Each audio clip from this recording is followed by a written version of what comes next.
here, and I think that's a dangerous move too, man. Pereira is obviously, one of the best to do it, one of the best strikers there's ever been in the UFC, and with amazing power. So, if that fight happens again, I could see Pereira doing the same thing same outcome. Over here to your right, Dustin, how do you recalibrate? You've been through this so many times, the highs, the lows. How do you recalibrate to head into a fresh camp? Short-term memory and bulletproof confidence, man. That's what I always say. That's something. I played college football. I was a quarterback, and that's something we used in the quarterback room often. Short-term memory, bulletproof confidence. What's done is done. I always say you got to keep swinging. You got to keep going out there and putting yourself in a position to succeed. And that's what I do time and time again, man. And like I said earlier, I'm always prepared. And as long as I'm prepared, I expect to win. How much different is the approach when you go from a Dominic Reyes, a guy that has a lot of high-level experience, to a guy like Petrino, who's on the rise and still kind of learning? Well, it's still a dangerous fight. He is up-and-comer. He's young. He's hungry. But I do feel that he is a little inexperienced. Look at the Anthony Smith fight. I thought he was doing really well on the feet and then tried shooting in on a high-level black belt. I trained with Anthony. That guy on the ground is just a force to deal with, man. He makes you feel like you're in a wet blanket and just wrapped up. And it just showed the inexperience on Petrino a little bit. But with that being said, man, he's young. He's hungry. I know that I have to go out there and be on my best and perform my best to get the W. Thank you. Is there any pressure going into this fight, given your recent record? I know that you kind of try to have a mentality of like short memory, but I wonder if any of that kind of affects going into this fight. It really doesn't, man, because like the only significant loss there, the only definite loss was the Reyes. That was the only dominant loss. I mean, you go back to the Asmat Mirzakhanov fight, the guy's undefeated. I had him rocked late in the second and dominated the third. I feel like another round, I beat that guy. He was done. The Alonzo Minifield fight, man, is just I kick myself in the ass over and over and over again for that. But that's just not my style. If I would have just coasted, I was winning that fight. I was dominating that fight. It's just not my style. If I would have coasted, I would have won that fight. Instead, I was being the aggressor and got caught with a big left hook and paid the price for it. Dominic Reyes obviously caught me, and it was his night that night. And I guess go all the way back to the Khalil Roundtree fight. I mean, you can say what you want. I still believe I won that fight. So it would be different if I was, getting dominated. And the way Dom beat me, that happens. It doesn't happen all the time, but it happened that night. It was his night, and he's a very, good opponent. So as far as that goes, no, man, I feel like I've been performing well, and a couple punches just didn't go my way, and I expect Saturday night to go my way. As you mentioned, yeah, like a deceiving run. So as you mentioned, what are some of the things that you take and learn from that and that you're going to apply moving forward? Yeah, I just got to be a little bit smarter, fight with a little bit higher IQ, maybe be a little more, I hate to say this, but not be so aggressive, not walk in and leave myself open so much. I've always been one that is willing to go toe-to-toe. I've done that in my kickboxing career, my MMA career, and it's got me in trouble a little bit here lately. But I just got to fight with a little more higher IQ. Thank you.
What up? What up? Joaquin, it's been a busy year for you. I know you've always believed that you would end up in spots like this eventually, but if I told you the beginning of the year you'd have 4 fights and then you'd headline the final show of 2024, would you believe me? Yeah, not only would I believe you, but that's what I would tell you. That's what we planning on doing. So beforehand, you know, when I made that move to 170 this calendar year, not this calendar year, but going into this calendar year and fighting Vicente Luque, I knew that I wanted to be the most active fighter in the welterweight division, and I wanted to get 4 in this year. Yep. You've been able to show that this sport, and even sort of like the perception of athletes in MMA, it can change so quickly because you have that big win, and then you called out Conor McGregor, and people didn't really love that. But then you fight Wonder Boy, and you approached it a little bit differently. You have a tough fight, you finish him, and then you had a great post-fight interview. Everyone loved the call-out of Kamaru Usman, and it seems like you got people that you might have lost back on your side. Have you noticed that as well? Yeah, I noticed that. Sometimes you just got to listen to the fans, man. They know what they talking about. So I feel like, you know, yet again, I try to get a lot of people to tune in to watch my fights. So anything I got to do to get the fans engaged and get them involved, that's what I'm going to do. So I'm glad the fans is on my side right now. What was your reaction when you found out that Ian Machado Gary was out and that Colby Covington was stepping in? I ain't going to lie to you, like, I wanted that fight, you know. Of course, we was promoting Buck versus Cuck, you know what I'm saying, and that was going to be one of the biggest things around. But, you know, at the end of the day, I feel like, you know, me and Colby, you know, I think that's a big fight too. You know, somebody that has won, you know, the interim title, person that's fought for the title 3 times, even though he lost, you know, he got a big name. He has a big persona. He got, you know, big connections, you know, of course, like with the president. I don't even know if the president's going to be there, but if somebody like that is watching my fight, that's going to be a big deal, you know. It's historic. So with that being said, I feel like the Colby fight is way bigger than the Ian Gary fight. I saw a clip on social media earlier today of Colby saying he didn't even know who you were and that you were irrelevant and that you beat a couple Why of you guys. lying, Colby? Why you lying? So that's the funniest thing. We'd already met each other before, you know, and this would be our, I think, 3rd time meeting each other again if we get to face off. But, you know, I done already met this guy, and I feel like the dude that he portrays is obviously a character, and everybody knows it. You know what I mean? Like, it's not a secret. Like, everybody knows, like, you know, he's trying to do, like, the WWE persona, you know, and I feel like it got him very far and got him exactly where he needs to be. But now it's kind of, you know what I'm saying, it's getting old, and it has no value anymore. So I feel like right now is a great opportunity to kind of use this fight to kind of push my name and push my brand. And then last thing for me, a win on Saturday puts you in a pretty interesting spot because we just saw Ian fight Shavkat, and it was a close competitive fight. But Yeah, but it was boring though, you know. Not a fan of it. Yeah, nah, not at all. Because yet again, you got 2 undefeated guys. You got one that's a finisher and one that's a sniper. And I was expecting one of these guys to go out there and give it they all and kind of really, you know, not just remain undefeated, but take somebody's oath for real, you know. And that's by, you know, a good finish. And especially when you got that title on the line and you know that you could be next, or you know you are going to be next to fight for that title. Like, you got to go out there and perform like that. And neither one of them did. Yep. Joaquin, do you think this almost worked out for the best, right? Because let's say you fought Ian and then you beat him. There's a chance you never get to fight the guys like Colby Covington who have sort of been at the top but maybe not there anymore, right? But now is the perfect opportunity for you to beat someone with a name, take that name and go on forward with it. Do you think this is like the sort of worked out better for you in a way? Yet again, like when I answered before, I think Colby Covington is a bigger fight than Ian Gary, yeah. How do you rate his skills, though? Obviously, personality and name-wise, we know he's a big deal. But his last fight against Leon, a lot of people weren't sort of impressed with his outing that night. What do you think of his skills, and where is he at currently in his own career? Right. Well, you know, that's up to him. You know, we can all judge off the last performance. He wasn't that good, you know. I feel like the best performance that I've seen from Colby Covington was against either RDA or Jorge Masvidal. Like, that was one of his prime conditions where he was just pushing the pace and just showing his dominant style. But yet again, you know, he said he took another year off to kind of get back to that person that he was. So I'm expecting the best version of Colby, but I feel like even the best version is no match for me.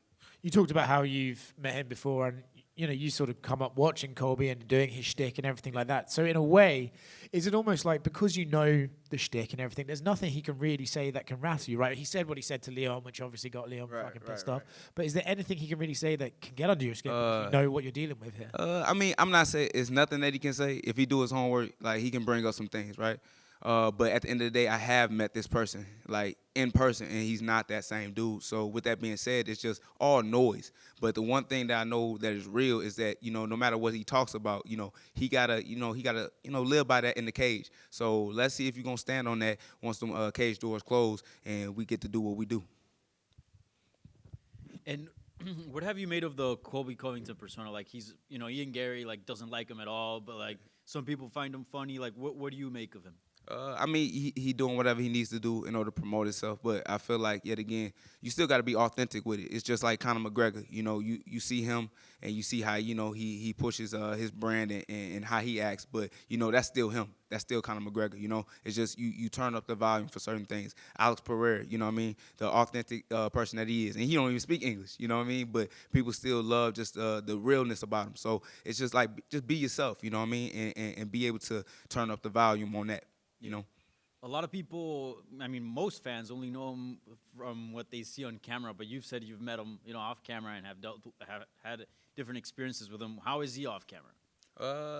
A regular dude, bro. Like, that's the funniest thing. So when I trained out in Miami with MMA Masters, this was right before he had to fight with Kamaru Usman, But before I met him, I knew that he trained down there. I didn't know what to expect, Because, yet again, I only known him from all the stuff that he does on camera. But when I seen him, just a chill dude, just like, what's up, man? I'm like, how you doing, bro? And, just a basic guy. And, eventually I was like, hey, man, I can help you out with this Kamaru Usman fight. We should probably get some rounds in, get some training in. Oh, man, I would love that, man. That'd be cool. And the funny thing about it, it just never happened, Because he just didn't want to work. And the thing about Colby Covington, like, he kind of runs his own career, And he likes to work comfortable. And the thing about me is like, even though I kind of do the same thing, I don't like working comfortable. Like, I like working with new guys. I like working with guys that are hungry, and I like putting myself in a position where it's going to make me better. And that's why I feel like he lost those big fights. It's because he was always training comfortable, and he wanted to train with, guys that was going to push him. And with that being said, it's funny how he was scared to just train with me, and now he's stepping in the cage with me. Yeah. And I feel like, for real, like, Colby's been quiet, and he hasn't been saying anything because he know the truth. Like, I think he's really nervous to step in that cage with me later on. Yeah. And I wanted to ask you, Colby, didn't look so great in his last fight. A lot of people are saying, oh, he's probably past his prime. What do you think? Yet again, that all depends on the person. Even if he was in his prime, I feel like it's just like, it's no match for me. Like, even if he's in the best shape of his life and, he goes out there and be the best Colby, I feel like the type of style that I bring is just he going to be running into a brick wall. Yeah. And after his loss to Leon Edwards, he was calling for a rematch. He was calling for Stephen Wonderboy Thompson. It seemed like he wanted all kinds of things except fight like the young. Right. He want to fight 145ers, man. He want to fight Patty Pimblett, Dustin Poirier, Charles Oliveira, guys that's not, welterweight fighters and stuff like that. So I feel like, in my opinion, this might be his last fight on his contract. I'm just assuming that, if you want to fight and it's going to be your last one, you want to, go off on top, right? And I really feel like, with that being said, he had no choice but to take this fight because it's his last one. So I was going to ask you, like, are you surprised that he took it? Because a lot of people, when they saw Colby Covington names pop up, be like, short notice, Joaquin Buckley, like, seriously? I really feel like he had no choice, It's either fight or leave, retire, you know what I mean? So it is what it is. Yeah. Lastly, Shafkat Bilal, who do you think wins out? I'm going with Bilal on this one. And funny enough, not only am I going with Bilal, I think Bilal could get a finish in this one, via submission. Joaquin, I just want to go back to kind of one of the original questions. What were you specifically not impressed with Ian Gary in the Shavkat fight? Yet again, they didn't let it go. Like these are the type of guys that have the ability to finish one another, and they pretty much chose not to, right? You see Ian Gary, damn near trapping himself in I think he had like a body triangle on Shavkat. You can't do anything in that position. You got to, buckle. You got to move to a hip. You got to get to your feet and get the fight where it belongs. With Shavkat, you know that he's a finisher, right? But it looks like he was trying to grapple the whole time and just clinch up against the cage. So neither one of the guys kind of let it go, and I feel like, it kind of disappointed the fans because they really wanted to see something special that night. And then going back to, like, the fans' opinion of fighters, like, how much do you really have to take that into account, right? Because you saw kind of two things that night. Like, people kind of switched on Brian Battle. You know, he went out in France. He had that thing on the microphone. Everybody loved him. And then he missed weight, and he arguably gets a split decision against Randy Brown. Everybody doesn't like Brian Battle right now. And then with Ian Gary, the fans were like, Right, the switch up. yeah, you it know? switched up on I him. mean, for real, you know, you shouldn't worry about the switch up. But with Brian Battles, it's kind of stupid because I think people could have still been on his side. You know, I don't know why you know, flicking off, you know, in Vegas. You did miss weight, you know, like as a professional, you know, and this ain't the first time he missed weight either, right?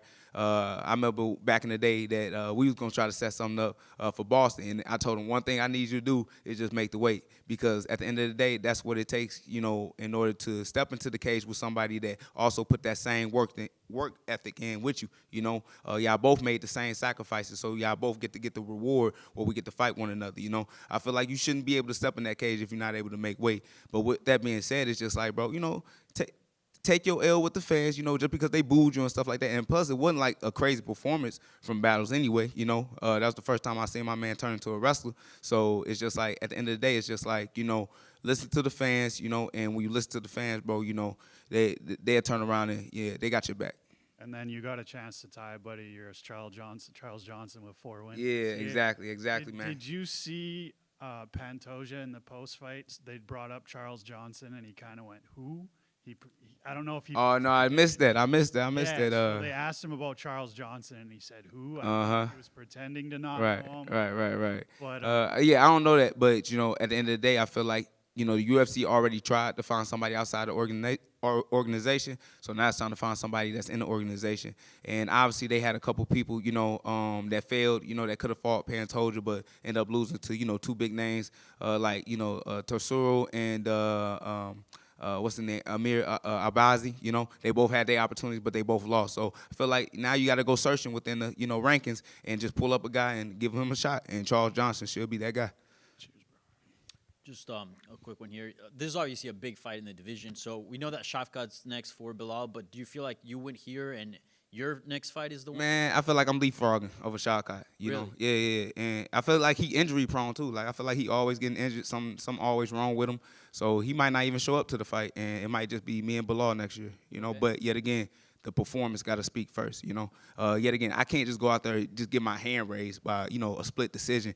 Then I don't want it. But if I go out there and do what I know I can do, you know what I'm saying, get a good knockout of the year, yeah, bro, I'm taking my belt.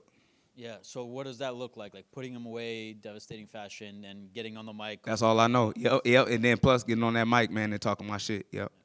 Nice. Good luck. Thank you. Appreciate y'all.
What up, guys? Let you guys finish your food. Is that good?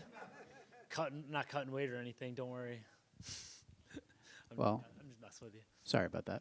But welcome back, sir. I know how excited you are to fight a guy like Cub Swanson on Saturday. When you got offered that fight and you heard that name, what was your initial reaction? Yeah, so I was in my living room, and my manager, Matt Arroyo, called me. And at first, he's like, "Are you ready?" I'm like, "Yeah, dude, like I'm ready." He's like, UFC Tampa, and right away I was like, "Let's go!" And he's like, "Cub Swanson," and I was like, "Oh my!" I couldn't believe it. And my wife later described it to someone as the happiest she's ever seen me. And I'm obviously married with 2 kids, so I guess that was one of the bigger moments of, that's the happiest I've been apparently, but not really, obviously. But yeah, I was super excited. Cub's a legend of the sport. I remember watching him before I even started training martial arts. I was at a party watching him in the WEC, and I wasn't even training MMA. So he's been there, done that, and it's exciting to fight him, but at the end of the day, I'm going to go out there and get my hand raised. You thought this is a co-main event worthy fight from Jump Street, and no matter how you got there, you got there. So, and you get to do it in Tampa, which I know is very exciting for you. What does this mean to you, knowing that you are now the co-main event? It's cool, man, and for me, it's a little bit of redemption. The last time I was a co-main event was the Barbosa fight, which didn't go my way, but yeah, when it first got announced, I was like, oh, man, it's definitely going to be on I was hoping, I'm like, yeah, it's going to be on the main card, I think. And then a few fights got pushed and dropped out or whatever. And then now here we are at the co-main event. So if anything happens to Buckley or Covington, we're just gonna keep moving up to the main event. But no, it didn't even have to be the co-main event. It's just, really cool that it is going to be. It's going to be later, which I'm kind of getting acclimated to staying up late. I'm not 25 partying every night anymore. So I'm just super excited for the whole situation. Since the Kyle Nelson fight in 2020, you've flip-flopped wins and losses, and then you're coming off the fight with Yusuf Zalal, who has looked incredible since returning. Do you feel like the numbers and the MMA math is on your side here on Saturday? Yeah, man. I gotta get back to that winning streak that I was on. When I got into the UFC, I was on a great run, and we've gone back and forth. Which I don't know if it's like some mental thing that I got to overcome, but no matter what, I go out there to try to win every fight, and Saturday night's not gonna be any different. You said your wife described just getting the news of fighting Cub Swanson as the happiest she's ever seen you outside of the usual stuff. But what will your reaction be? What will she see with a win over Cub Swanson? Honestly, it's expected for me, man. I trained so hard for this training camp. I did everything right. All these extra strength and conditioning sessions that I didn't want to do. All these cold plunges and hyperbaric chambers and sauna sessions. All the extra mitt work and sled work. So I try not to get too excited when I win or too depressed when I lose. So it'll be just like a good finale for this training camp that was super long. And then last thing, I wanted to just get your take on this because the champion of your division, Ilia Topuria, is saying now he wants to go up to 155. What are your thoughts on that? Yeah, I don't really have too many thoughts on it. I do know that, pretty much every fight week when we're cutting weight, I'm like, man, I should just move up in a weight class. And then you go against real good-sized 155ers, and they're a lot bigger. And I know he had the one fight with, I think, Jai Herbert, where it looked like, it was a more competitive fight than he probably would have liked. So I think it's going to be tough. It's tougher than you think because some of those 155ers are pretty big. He's called out Charles Oliveira, and obviously he's shown interest in fighting Islam Makhachev. You're saying you wouldn't favor him in those fights? I don't know, man. I think if he does it right, and if he has a good strength and conditioning program and puts a little bit of size on, he's a stud, man. He's a very good fighter. So against Charles Oliveira might be a pretty good matchup. Islam, that might be tough. But again, Volkanovski looked very good against Islam the first time they fought. So I mean, he's got the championship mindset, so I think, no matter what he does, I think he'll be competitive with anyone. Yeah. And it seems like there's a lot of turmoil in the division. Maybe years past with Volkanovski's dominance, there seems to be a clear path. But right now, the way how you look at the division, how do you feel about it? Do you like this sort of turmoil and sort of chaos that's going on? Yeah, man. I've always said this. Obviously I'm probably a little biased, but I think the 145 division is the most exciting division. I think either the featherweight or lightweight or even bantamweight has, those are the ones that I obviously watch and pay the most attention to. I think it's exciting, man. I think we've had some great champions with Volkanovski and Max Holloway. Arnold Allen's right up there. Giga and all those guys. We have a very exciting division. Cub's a legend of the sport. I got to get past him, and then I can focus on those guys that are, in the top 15. Yeah. And one more regarding your actual fight. You're fighting Cub Swanson. You said like you're super excited to fight him, and you're super happy to get the matchup. Is this the coolest fight you've ever had in your career, in considering you fought guys like Edson Barboza and some other well-known guys? Yeah, I would put it right up there with the Edson Barboza fight. Was definitely like, I was like, holy crap, like just highlight reel on highlight reel. The Shane Burgos fight, because it was at Madison Square Garden, that was, a special one for me, and I'd like to get that one back. I'd like to go back to MSG because I'm training with Shane now. Definitely go back to MSG and fight. But yeah, it's definitely up there, and unfortunately, I've had a lot of big moments that I came up short on. And so this would, going out there and getting a win, this would definitely be the best moment of my MMA career. Do you have any favorite moment of Cub Swanson, being a fan of him? Man, the Doi Ho Choi fight, I'm probably saying his name wrong, but that was definitely a crazy, exciting fight. It would probably be that one. Just being in a war like that, that literally put him in the Hall of Fame, that's the type of fight that I want to bring on Saturday. And I know we're both capable of it, so that's what I'm looking forward to. By the way, did you see the Doi Ho Choi call out of Bryce Mitchell? Yeah, I saw that. It was like, about it? I think that's a good fight, man. Especially they were just on the same card. I think he had like the flat Earth thing. Yeah, he posted a picture of the Earth. Yeah, and I saw Bryce said it was CGI, which they're both exciting fighters. He looked really good against Nate Landwehr. So I think that'd be a great fight. Bryce is always game and, always says interesting things on the microphone, which I'm a fan of that. So I think that's a good fight. Thank you. Billy, when you moved to your What's up, Kevin? Oh, good. When you moved here from New York, 15-ish years 2010. ago? If I said, okay, you're going to be a co-main event at Amalie Arena, like what would that Billy Quarantillo have said? Yeah, oh man, it was something that I was, kind of dreaming of, but I knew I had so many obstacles in the meantime. When I first moved here in 2010, I was an 0-1 amateur fighter, and I would like literally run around Amalie. I would go to the Sabres Lightning games, and I'd be like, yeah, I'm going to fight here one day. But that was deep in the back of my head. It was almost like a joke.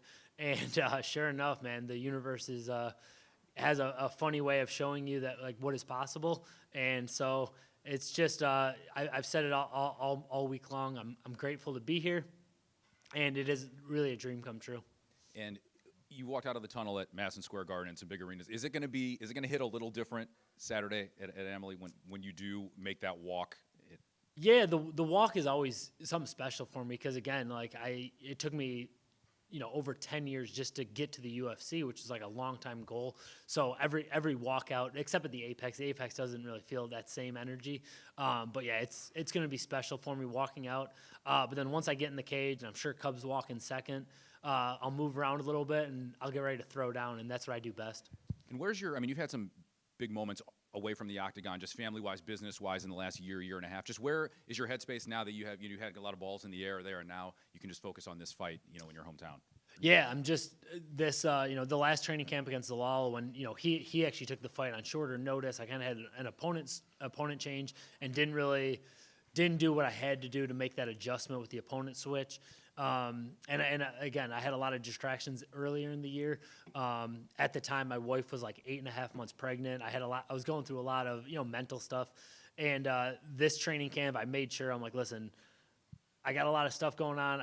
I dished off some of the stuff at work, at PAC, at my gym. And so I just focused on this fight, man. Like I said, I was doing a lot of extra stuff, the extra strength and conditioning, the extra recovery session, making sure my body is right where it needs to be to perform at a peak on Saturday night. And last one for me. A lot of people in combat sports don't make it to their mid-30s, in a career and after a loss or whatever. Just what mentally and physically have you had to do right for more than a decade to get to where you are now? Yeah, well, I always say I got into this sport late. I didn't really start training martial arts until I was 19. My first amateur fight, I was 21 years old already. So I always had that chip on my shoulder that the odds of me making it to the UFC were already slim. So I've always done everything I could do to get there. In these last few years, I've really focused on my nutrition, focused on the recovery sessions. I bought my own sauna and cold plunge at my house. So my neighbors think I'm crazy. I have that in my backyard. I got a bunch of kids' toys and a sauna and a cold plunge. Just making sure I do everything right, make sure I keep my body healthy. Because you're absolutely right. Cub's 41 years old. I just turned 36 on Sunday. So I know I got a handful of fights left, and I'm planning on making these last few fights my best fights, of my career. Appreciate it. Thanks. Billy, right here. What up, Sean? What's up, bro? How's the conversations been with Matt Frivola? Because I know that's your boy, right? And he's kind of gone through a rough 2 losses, and you guys are always there to support each other. So like, how's it been on your end, just kind of being there for your boy? Yeah, it's luckily we both have been there and done that, taking big losses, had huge wins and big losses. Luckily he's a new father, and he's kind of focused on that right now. He will be at the fight on Saturday, so I look forward to. I'll see him before the fight. We're gonna go out to dinner and everything. It's been tough, man. It's a brutal sport. Saturday night could be the best, one of the best nights of my life, or it could just be really disappointing, especially in my hometown. And we know what we signed up for. So he took it on the chin. He's been in this position before. Luckily, he still has fights on his contract. So I'm just hoping he can go out there and get a huge win in his next one and kind of, just make him feel better. And then, what did you think about the Aljamain Sterling and Movsar fight? Because, like, from a fan perspective, it was great to watch. But Aljo kind of said afterward, he's like, man, I don't really know if I want to go and try to climb the ladder again and things like that. Yeah, and I think that's something that I know Matt was probably thinking the same thing after his fight, and I think I've definitely felt that too after the Barbosa fight. Like the day or two after, you're like, man, what am I even doing this for? Why am I putting myself out there? Especially now that you're in the UFC and you have people DMing you about their parlays and how much you suck and this kind of stuff. It adds to it. But then you brush yourself off, and you know what you're capable of. You'll watch another fight, and man, I want that feeling again. It's an addicting feeling. To answer your question, I thought that fight was incredible. I thought those grappling exchanges were the highest of levels, and I think it came down to that 3rd round. And Aljamain lost a position towards the end, and I think it cost him the fight. I think by now he's probably ready, and he realized he didn't lose a spot in the rankings. He's right in the mix, and he can do really well against most of the featherweights. So I think he'll be back, I'm sure, and we'll see Matty Boy back as well. I got to ask, now that you mentioned it, like, what's the worst DM that you've gotten as far as like people, my parlay and this and that, right? Do you have a specific one you can remember? Yeah, I got a funny one. It's not like probably the worst one. So I after the Gavin Tucker fight was like the first time I was like, holy crap, like, man, these people are not happy about this. But it was a funny one. It wasn't like really funny, but it was from The Ultimate Fighter. It was years and years and years ago. Me and my wife, and that's one reason, like, I don't like to like tag my wife and stuff, because people, like, they started reaching out. First they were talking smack to me, and then they were saying stuff to my wife, just like kind of like your boyfriend sucks or whatever. And this is before we had kids, so our dog was like our main squeeze, and they messaged her that your dog is ugly, and that was it for her. She like freaked out about it. I'm like, listen, they don't mean that. They're just trying to get under your skin.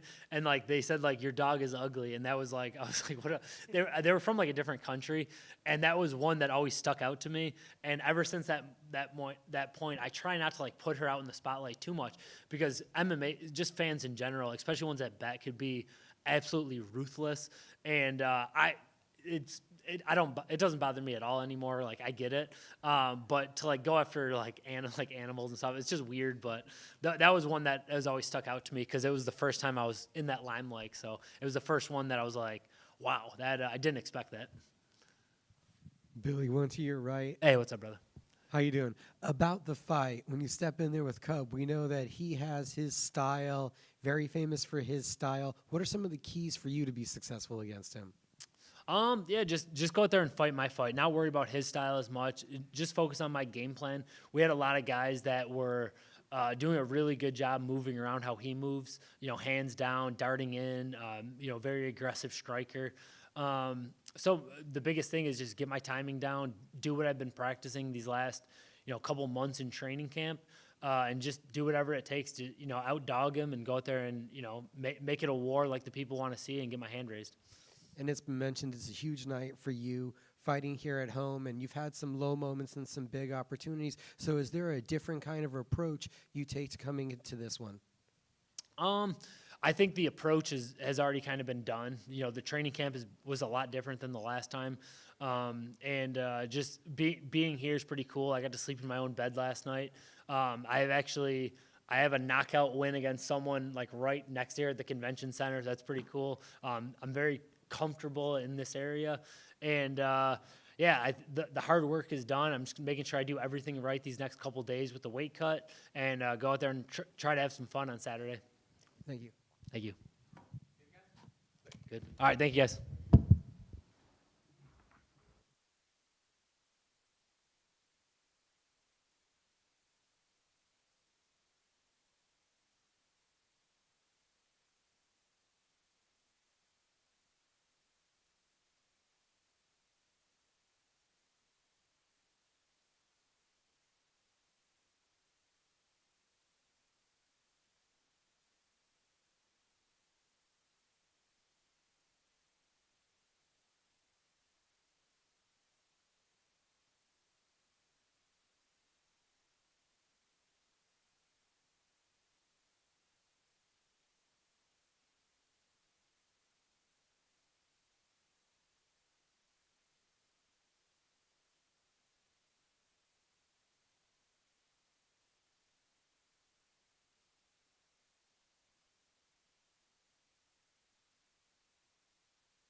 Cub, another fight week. How are you feeling, man? I feel really good. I'm excited. Pretty calm. Yeah, feels like I know exactly what I'm doing. Yeah. I mean, how much has sort of the fight week feel changed throughout your career? I mean, you've done so many of them. What point are you in, and can you compare it to other previous times where it felt completely different? Yeah, before it was always so stressful, trying to get everything done, trying to do everything so perfect. Just the nerves of the fight. It felt like it would take forever. Just those, 4 days leading up to it, it's like, felt like forever. But now, with the team I have around me, they're all just my friends, good people, and it's just kind of taking it easy, trusting the process, and getting it done. Yeah, and you are co-main eventing. Did you feel like at this stage in your career, being in your 40s, you were going to be co-main eventing a UFC event? It's funny because I never really put too much thought into it. I always would get a little bit upset that I'm never notified that I would be co-main event, because if for whatever reason the main event falls through, there's the chance that they'd say, "Hey, Cub, can this be 5 rounds?" And it's like that is a completely different training camp, and just the thought of doing 5 rounds is always a little like, oh man, it's a whole other beast. So I always feel like it'd be nice to be notified that you're the co-main event just in that situation. But I'm just happy to fight wherever I am on the card. I know guys get mad about it, but at this stage of my career, I'm just happy to fight. Whether I'm the first fight of the night, co-main, main, doesn't matter to me. And your opponent, Billy, was here not that long ago, and he was saying how he was a fan of you before he even started fighting. So you're already at a point in your career where, that kind of becomes more often. How do you feel about it? Are you, proud? Does it make you feel old? How do you feel about it? I kind of expect it, because I think I have a fan-friendly fighting style. It makes me proud. And yeah, I got no problem with it. I know he just had a birthday, and so I'm excited to welcome him into the Masters division. He's one of the old guys like myself, so he's been around for a little while. So yeah, I'm happy to welcome him into the Masters division. Yeah. And at this point, what's sort of the motivation to keep going? Is it the fact that you're healthy and you just want to do this as much as you can because, at some point you won't be able to? Or do you still have goals, records? We see Jim Miller out there, has certain records that he wants to maintain and keep. What's your motivation in this sport at this point? Just enjoying it. I'd say my main motivation at this point is I have Bloodline, the management company, and I have a whole crew of guys that I mentor and that I really try to show them everything of what to do, what not to do, helping them with training, their mental game. And, it's one thing for a coach to say, do this, do that. It's another thing to show them, So the last couple of weeks when we're doing conditioning drills and I'm beating everybody, they're a bunch of 20-year-olds that are in tip-top shape and I'm winning. They know that I practice what I preach, and so it's not just me talking, I'm showing them the way. And to me, that means a lot. Yeah, for sure. And how close would you say retirement is? Have you begun to thought about that, or is that something you don't want to think about until the time comes? What does that mean to you? What does that look like for you? Yeah, I'm close. I'm just, like I said, I'm just having fun, and I'm still competing with 20-year-olds. I'd say the 45-pound room in my gym is pretty incredible, and it keeps me feeling young. Just being in the room every day with these guys, and having young kids motivates me to stay in shape and want to be youthful. And yeah, I'm happy to be here. I'm excited that most of my career has been so stressful, for fighters. The stress that is on us is crazy. And for me to be at this point in my career, it's like I'm just enjoying it. And I'm like, this is fun. Thank you. Come over here. What a year 2024 has been, because you and Joaquin Buckley were having back and forths on Twitter, and now you're the main and co-main event on the same card to end the year. Kind of weird, isn't it? Yeah, I figured I'd be asked this, but I stand by what I said. I don't think the younger guys should be disrespecting the older guys, and it's just what I think. And I think that the people that paved the way should always deserve some respect. Have you ran into him at all? No, Vinny? but I'm sure I will, and I'm not gonna back down from what I said. I was a fan of his until he opened his mouth a little bit, and I got no ill will towards him. I just, like I said, I think people need to show respect. Is there anything he can do to get back in your good graces? I mean, I think just an apology for calling me a hoe, because that's one thing I'm not. I've stayed true to myself. I stayed true to who I am. This is my entire career. So the name calling was just a little over the line. But I was a fan of his until that moment. On a different note, you said you don't really care about the placement on the fight card, but second straight fight outside of the Apex and in front of big crowds. Does that mean something to you right now? Yeah, it's more for me. I felt like I really enjoyed fighting at the Apex for a period of time because I just was so sick of having to cater to people, the fans, the close, people that have been around asking for tickets and all that stuff. And I just got to focus on just fighting for a little while. So that was nice. And then on the last one, hearing the crowd was like, oh man, it's been a while since I really felt this and heard this. And it was nice. And it was motivating to want to do another fight in front of a crowd.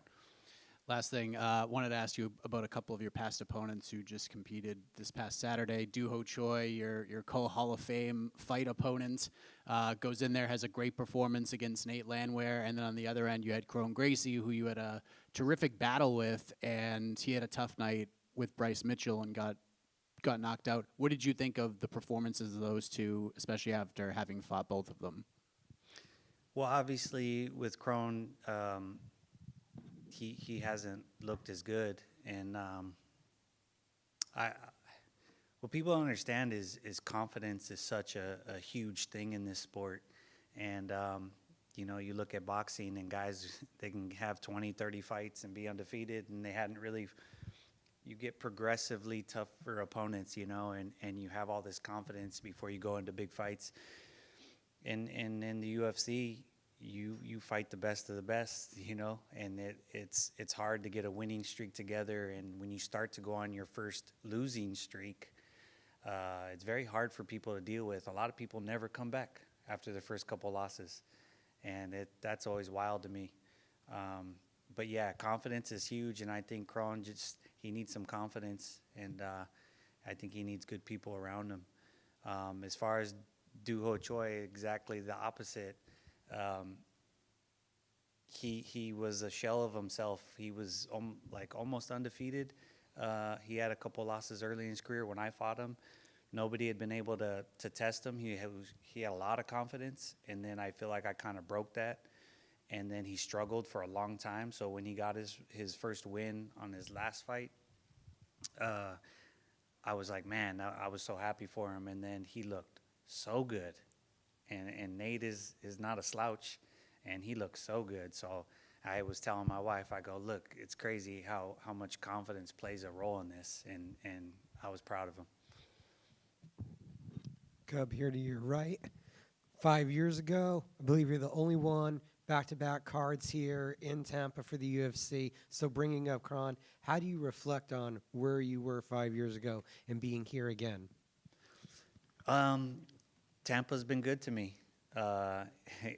Toronto has been the only place that I've done better at than Tampa. Tampa's been good. I'm undefeated here, and I've had good fights. So when I heard it was Tampa, I was like, okay, I'd like to go back there. I've always had a good time, so I'm excited to be here. And everything that you have your hands full with your Bloodline MMA, we saw was a very busy, successful week for you guys at LFA 198. What was the balance like for this camp, having their camps and your fight right after it? Yeah, I mean, as I've gotten older, I call it championship mentality, and that's what can I put on my shoulders and keep moving forward.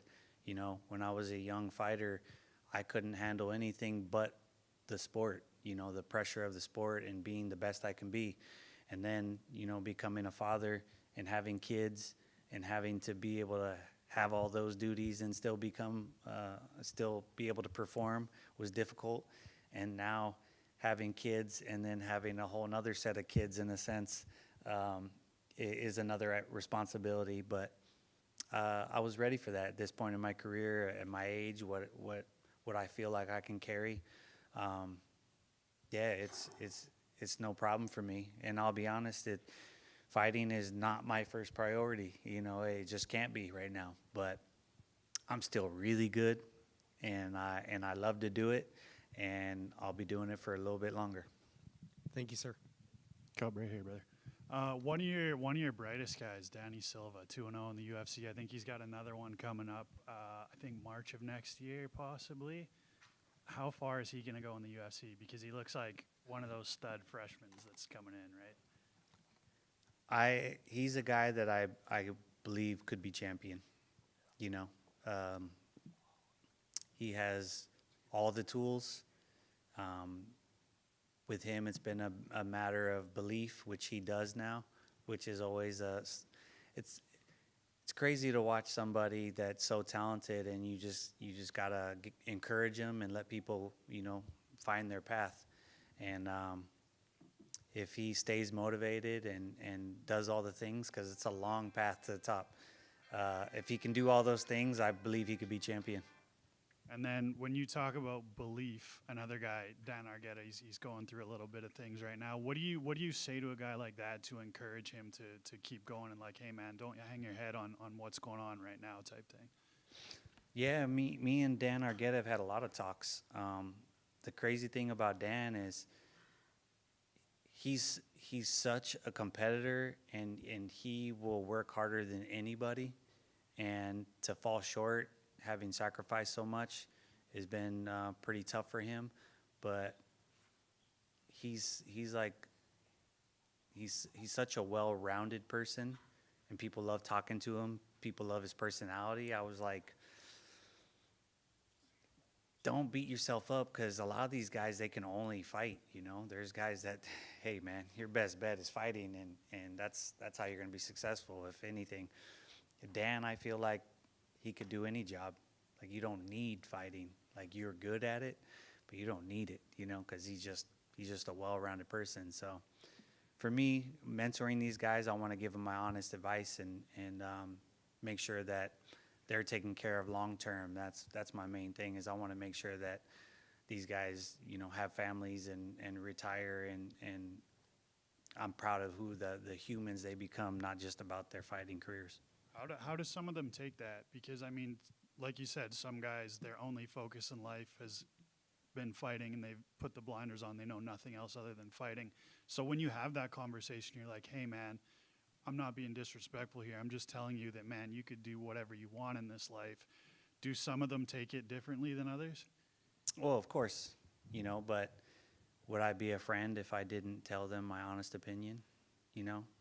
There's too many people in this sport that are giving bad advice because of their own interests, and I don't think that's right. And I'm always going to be a fighter first. That's why these guys appreciate me, because I'll give them my honest opinion, and I'll take responsibility if I'm making mistakes. Something I learned with my old manager. He used to let me have it after fights sometimes and tell me things that he thought I was doing wrong, and then I'd say okay. And then I'd come back and say, well, I don't think you're doing this right. And I'd fire back. And I'd say, hey, well, if you're going to say things to me, I should be able to say things back to you. This is a relationship. It's not a dictatorship.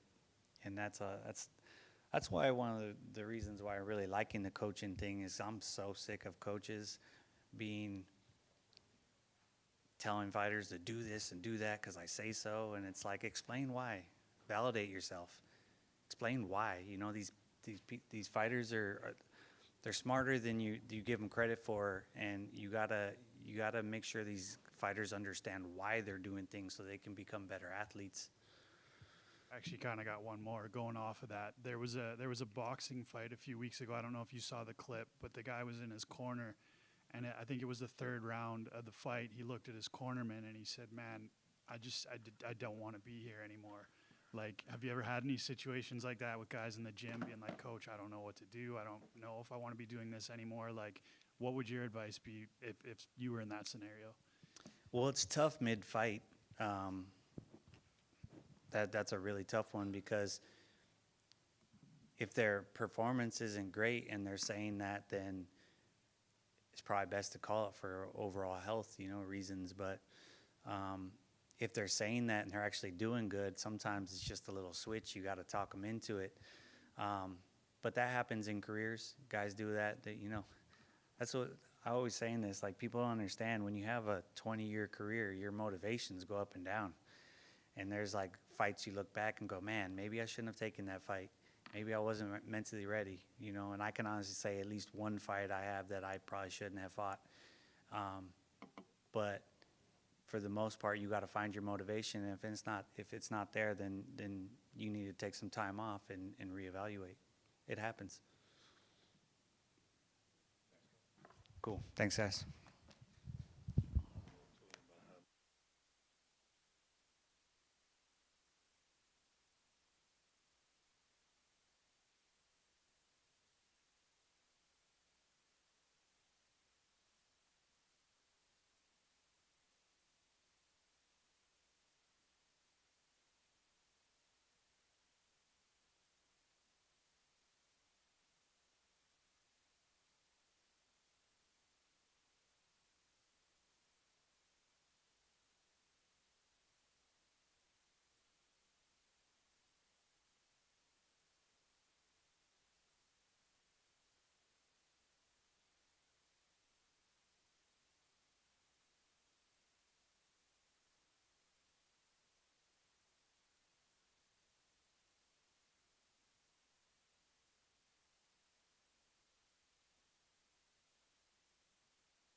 I'm gonna start this off.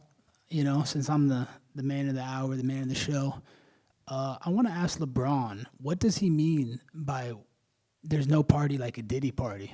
I truly want to know. And not only that, LeBron, how many Diddy parties have you actually been to? I'm really curious to know. And is that the reason you left social media, because all the backlash you were getting for going to so many Diddy parties? It's just pathetic, man. People think this guy's a role model. He wants to defund the police, the most patriot people of America, serving and protecting our country. LeBron, you're a fucking scumbag, and I hope you get locked up in the same cell with Diddy. Well, Colby, nice to see you again. A bit of a historical moment for me. I've never seen someone streaming Media Day on Colby Chaos TV at the same time as we're asking you questions, so that's a bit of a history for you there. Talk to us about this fight, how it got made, what made you accept a fight with Buckley, and the journey on how you got here. Yeah, so I called the UFC when Bilal had a pager on his foot and he backed out because I guess the pager exploded on his ankle and messed up his toe, which is just weird. You guys need to ask Bilal, why is he wearing pagers around his ankle? It's just weird. But so he pulled out of the fight. So I called the UFC and volunteered. I wanted to fight Shavkat. That was the fight I wanted. I think he's all hype. He hasn't fought anybody at my level, an elite fighter in a 5-round fight. So I was excited to fight Shavkat. But the UFC had already had other plans and said, hey, we're going to do the other fight with the cuck, Ian Gary. So, they wanted to do that fight. But they're like, hey, but we need to fill this main event with Joaquin Buckley at Tampa. He's not a star. He's a bum. He's a nobody. So we need someone to sell this show. Can you be a company man? Come do it. I said, absolutely, Hunter Campbell. Whatever you need, man. I'm a company man. I love this company. God bless the UFC. God bless America. But what a great opportunity to fight my home state and defend home turf in Tampa, Florida, 3 hours up the road from where I live in Miami, Florida. So, it's just a beautiful opportunity. I'm excited to be here. Thank you, UFC. Joaquin says that you guys have met before, and there was a time actually before your fight with Usman, the first fight, that he asked to train with you, and you sort of the rounds never came to fruition. So he says you actually have somewhat of a relationship from back then. Do you remember those days when you were training together? Yeah, I mean, I offered him to train. He'd come train in strength and conditioning class with me. I'm like, hey, come jump in conditioning class with me, man. I got no issues with you. He wasn't in the same division at the time. He was at 185. So, I told him, hey, come on up, do some conditioning. And, I have no problem or beef against the guy. So, yeah, we trained together. Nothing wrong with that. Feels like a rare occurrence for you these days, not having beef with the guy you're about to fight. It must be quite refreshing for you.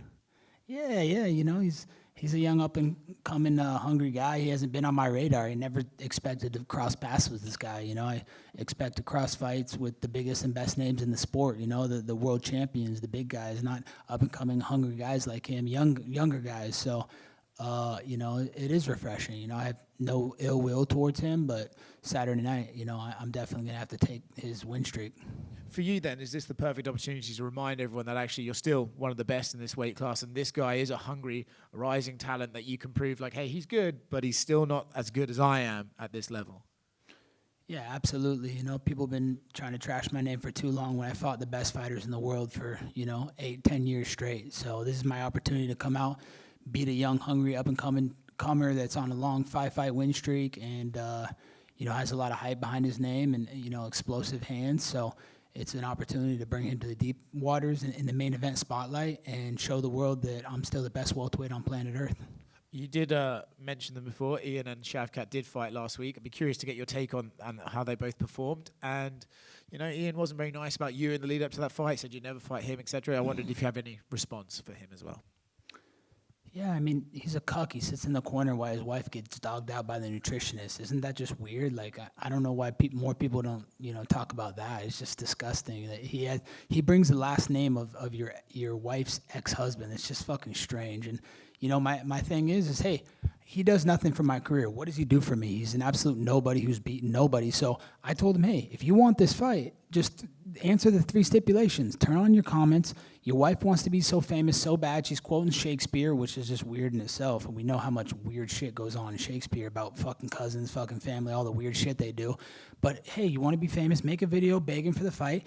And then if you really think you're going to beat me, Ian, agree that if you lose the fight, Your wife has to be in my video for BC game, and we do an America's Pick of the Week for the people. He couldn't, he couldn't answer, and he couldn't meet the stipulations, so there's no reason for me to fight him. He's a bum. I mean, the fight's never been offered, but I can tell you one thing. I have the power to make fights happen. I can go to Hunter Campbell. I can go to Dana White and be like, hey, Dana, hey, Hunter, I want this fight. This is the fight I want. This is the fight that makes sense. This is what the people want. But he couldn't make those 3 stipulations happen, so I don't have time for him. He's irrelevant. He's a nothing. He does nothing for my career. Beating him will do nothing. So, here we are against Joaquin Buckley, and Saturday night's going to be explosive. You don't think at one point you'll fight Ian Gary? If he meets those stipulations, all he has to do is turn his comments on. Like, why is he so sensitive with the fans? All he has to do is have his wife make a video. She loves making videos. She's making videos to Sean Strickland, trying to quote Shakespeare like she's so smart and this and that. She loves to put herself in the limelight and act like she's a part of the business. So, and then if he's so confident, let's put a risk on the table. If you lose, she's got to do a video with me for my new sponsor, BC Game. Otherwise, I don't have time. It's just a waste of my time. He's a fucking cuck. I don't want to fucking go with a cuck. Who knows where his hands and his fucking whole body, what type of fluids are on him and shit. Like, that's just disgusting.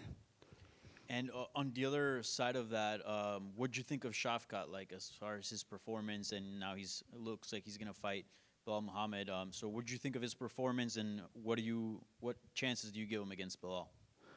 I didn't watch the fight. I was too busy, doing some other things, doing some streaming on my new Twitch for BC Game. Shout out to all my fans out there on Twitch that were live streaming, watching me right now. Got a lot of love for them.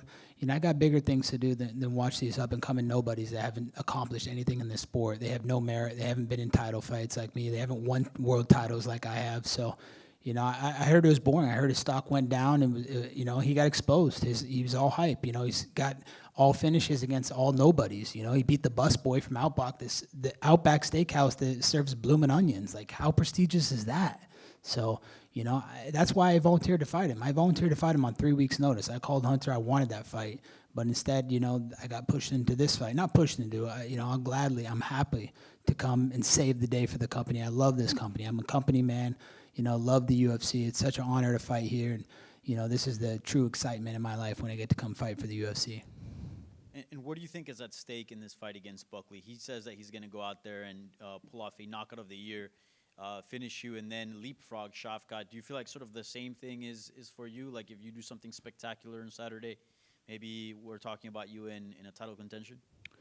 Yeah, absolutely. My name's always in title contention. I'm the biggest name in this sport. There's no stars in this division. It's a bunch of bums, a bunch of fucking guys that have about as much charisma as the wet mop in the corner. So, I'm the superstar in this division. I call the shots. I am the champion. Everybody knows I'm the king of Miami. So I think after Saturday night, when I convincingly beat Buckley, I'm next in line for the title. Buckley says that he thinks that you took this fight because it's the last fight on your contract, and it just kind of worked out that way. What's, I guess, your standing with the UFC as of now? Yeah, that's fake news. Before my last fight, I signed a new 5-6 fight contract. I'm a lifetime UFC fighter. I'm not going anywhere, and I never will. Even if it was the last fight, I would never leave. Like, I'm staying here in the UFC. I love the UFC. They've done such good business for me. They brought a kid from a small town in Oregon that had nothing, a blue collar family, a suburb area where I came from, into a multi-million-dollar athlete. So, I'm super thankful to the UFC, grateful, and I'll be here forever. I'm not ever going to entertain another organization or going and doing these gimmick fights. I'm not about that. It's not about the money anymore. It's about honor. It's about respect and paying respect to the company that gave me everything. So, UFC, I'm a lifetime UFC fighter. Just a couple quick ones. I know you go in well prepared for these fights. Joaquin Buckley has been killing it at 170. He's 4-0. What have you made of his rise at welterweight? Has he impressed you? What have you made of his wins and his skill set?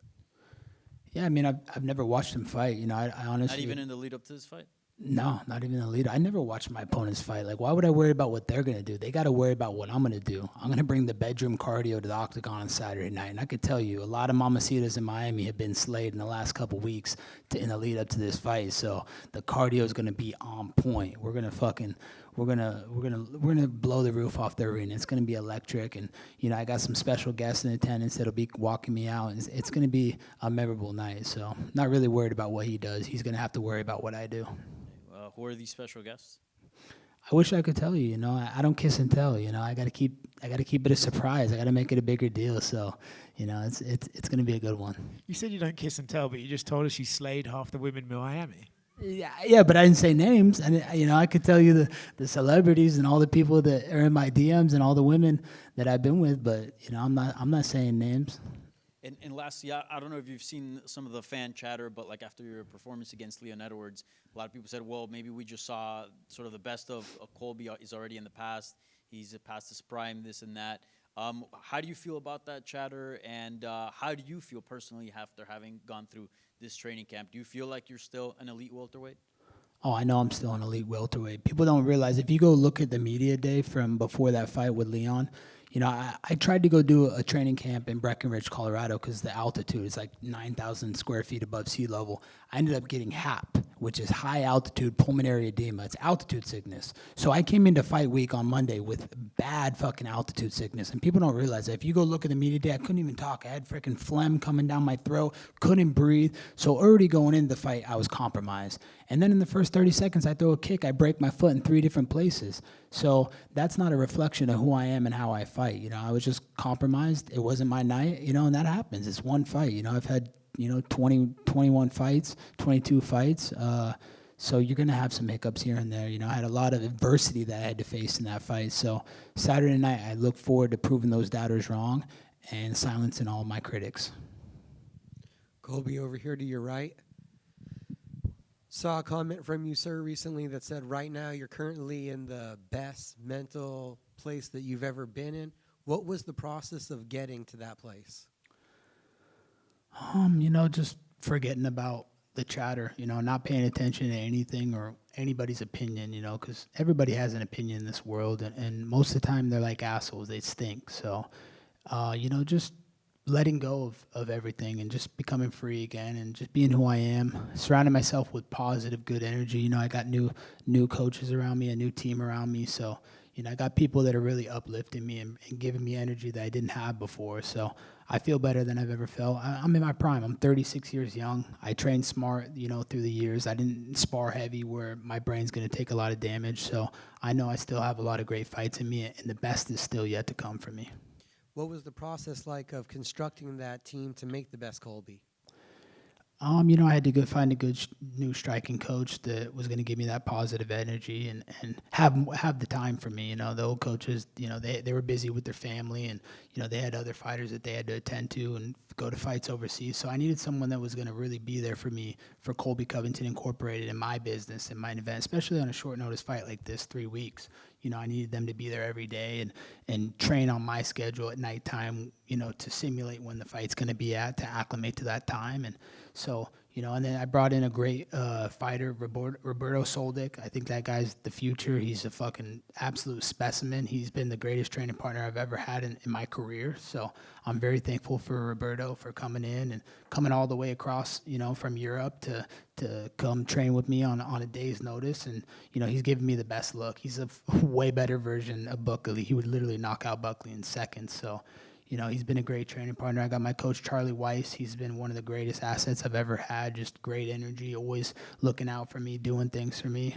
You know, I got my advisor, John Hartnett, who's been with me since the beginning, and he does a lot for me. You know, I got my new boxing coach. You know, he's a 2-time Olympian from Nigeria, Albert Irmasel. So, you know, he's a great coach. Just great energy, just people that are uplifting me. And, you know, I got some surprises guests also for Saturday that'll be walking me out. So we got a great lineup, and everything just feels like it's clicking right now. And I feel like I'm going to put on the best performance of my career on Saturday night. With the amount of high-level fights and intense training camps you've been in, is there a benefit to this one as a short notice and you don't have to put that wear and tear on you? Absolutely. You know, I know most fighters are scared to take short notice fights because they think they need like this 8 to 10 week training camp to prepare to really get their mind and body in the right place. But I feel like these short training camps are smarter and better for you because now you're not putting as much wear and tear. You're not as worn down mentally and physically from the hard training over the weeks. So I feel good. I feel fresh. I feel rejuvenated. And I feel like this is the way for the future. I feel like guys should just stay ready all the time and take short notice fights because then you're not going to beat your body up from sparring and training for an 8-week, 10-week training camp. Thank you, sir. Thank you, buddy. Colby right here. why do you, like, you talked about the sickness that you had before the last fight and obviously the injury in the first 30 seconds. Why do you think that people specifically talk about you and they conveniently leave those things out? They just say that Colby's past it and all these things about you, but they don't talk about other people in that division. Like, if other people in the division were to go out and get an injury or something like that, I feel like they would mention it. But you specifically, it's, oh, Colby's past it. Like, why do you think fans look at you that way? I mean, I'm just the easy guy to hate. I feel like when people, put hateful comments to me, either in the media or fans, it's just, that's like to get woke points. That's to get, extra points for them. So, we know all the MMA media hates, the greatest president of all time, Donald Trump, who literally saved America in our last election, who's going to put America first again and, American values. So God bless Donald Trump. He, another guy who's inspired me in this training camp to see his work ethic. He was like in 3 different states every day, like doesn't sleep, literally sleeps an hour or two, and just he's serving the American people. He put his family, he put his business in jeopardy to put America first again and to put this country first again. So super thankful to Donald Trump and the inspiration he's given me, and could care less about everybody's opinions. They love to beat me while I'm down or take shots at me, and it's all right. That's okay. Like I love criticism. I love people talking. But these same people talking are the same ones that can never walk a day in my shoes. They've never done anything. They have no accomplishments in life. They're literally sitting in their mom's basements eating Cheetos and trying to tell me, oh, he should have thrown that kick. He should have done this right in the fight. Okay, well, if I should have done it, why don't you come out here and do it if it's so easy? And then kind of going back to the beginning there, I'm not sure if they mentioned it or not. You said Joaquin Buckley's kind of a newer guy. You don't have too much to say about him. He was in here and he kind of told a story. He said he offered to help you train for a fight against Kamaru Usman. Was there any truth to that? No, there's absolutely no truth to that. I don't know why he's making up lies like that. He just looks stupid by saying that. That's actually very dumb of him to say. Like, I'll tell you the honest truth. He came to the gym and I said, hey, you want to jump in conditioning? We can do some conditioning together. And that was that. We never trained. We never did anything. So he wouldn't have been a look for Usman anyways. He's a southpaw, so it doesn't really make sense. I don't know why he would make up that lie. And then you were on Twitch and kind of talking about how there's still no love for Kamaru Usman. You called him a cheater. You called him a coward. Is there ever going to be a trilogy fight somewhere down the line? I hope so. I really want that trilogy fight. There's definitely unfinished business there. I mean, every single fan when we walked out of Madison Square Garden in the second fight knew I won that fight. They said, hey, how did you not get your hand raised? Like, they were all just like in shock and disbelief. He won 1 round. The second round was his round. Okay, you got 1 round. It's a 5-round fight. So, I know I'm better than Kamaru Usman. Like, the first fight we fought, with the food poisoning going in and the bad reffing. I was fighting 2-on-1 that night. Mark Not So God was stopping. I kicked him in the liver. The guy was done. He literally caught him in the liver. His organs were shutting down, and everybody knows when you get hit in the body shot in the liver, it'll shut your body down. And it doesn't matter how tough you are mentally, you will shut down. He was ready to shut down. They gave him a 5-minute break. And then these pushing me, Mark's pushing me like, oh, calm down, Colby, calm down, grabbing me, taking my energy away, like, completely took my focus out of the fight, that first fight. But the second fight I won, the trilogy fight needs to happen for sure. If he leaves and we never get to fight that trilogy, then, I'll have that over him, that he didn't want to fight me and I was a better fighter than him. So, I hope it happens. I think that's a fight that needs to happen. Just real quick, just have one regarding Trump. I don't know if you saw, but a couple months ago he said, I think in August, he said that Khabib was his favorite fighter. I don't know if you have any reaction, any comment on that. He didn't say that Khabib was his favorite fighter. He just asked who are some of your favorite fighters, and he had saw Khabib the weekend before, so he's giving a shout out to him. We want good relations with Russia, so it made sense to go that route. We want peace in the Middle East. We want peace around the world. We don't want Russia going after Ukraine. We need more peace. So I'm happy. He has a lot of great fighters. He has a lot of favorite fighters that he likes. I know I'm one of his favorite fighters. That's okay. He invites me to Mar-a-Lago. I was sitting next to him on election night. He's introduced me to Elon Musk for Thanksgiving. Actually, Barron Trump did that, but shout out to Barron Trump. He's the absolute future of this country, man. Thank Barron Trump so much. Guy's so smart. He talks like a freaking just 40-year-old intellectual, just freaking top of the class student. So super thankful to know Barron Trump and have got to share a conversation with Elon Musk. And I asked him, hey, are we going to go to Pluto? Why can't we go to Pluto? And Elon started laughing. He's like, Colby, Pluto's way too far. But I can tell you that we're going to put 1 million people on Mars. So I was like, wow, Elon, that's so awesome. And, he was just talking about who my favorite fighters were and this and that. And it was a great Thanksgiving trip with Donald Trump and the family at Mar-a-Lago. So, shout out to Donald Trump. He's literally put America first, put everything on the line for America First policies, and he's peace through strength. He's literally, you see the way he treats these world leaders. They respect him. They bow down to him. They know when he walks through the room, he's the man, and America needs to be feared. This guy that we had in the office was literally a puppet, and he was senile. He doesn't even know where he's at most of the time. He's like looking around like, oh, where am I? World leaders are like carrying him off the stage. I mean, it's pathetic. Now we have a strong leader back. Donald Trump's going to make America great again, and he's going to make this country greater than it's ever been. Hello, sir.